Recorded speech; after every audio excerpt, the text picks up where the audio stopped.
A Twin Cities man spent this Independence Day waiting for the return of a relative who went missing nearly 80 years ago.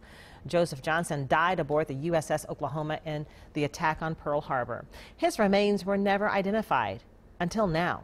WCCO's Kate Raddatz shares how this sailor is finally coming home. 22-year-old Joseph Johnson was just beginning his life when he enlisted in the Navy in 1940. Like thousands of other young men, he never knew what was coming on the morning of December 7th, 1941.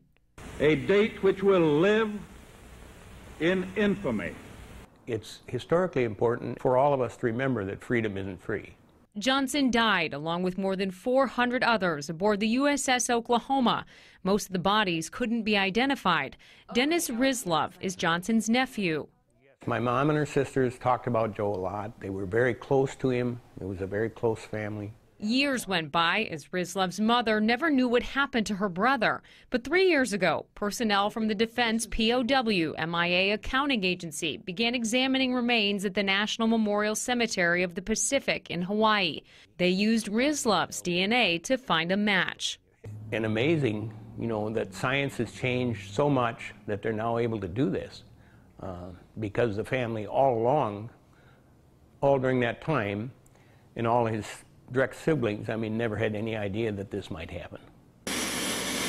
On Friday, Johnson's remains will be flown into MSP, and there will be a military funeral honors on Saturday in his hometown of Rushford. It's kind of a no man left behind thing that they are finally being able to bring these people home. Johnson is the fifth Minnesota sailor to be identified and returned home from the USS Oklahoma. Rizlov says he still has a living uncle who is 99 years old who did know Johnson, and he will be present along with other family members at the military honors this weekend, which is pretty incredible for them, you have to imagine. Yeah, lovely story. Thank you, Kate. Yes.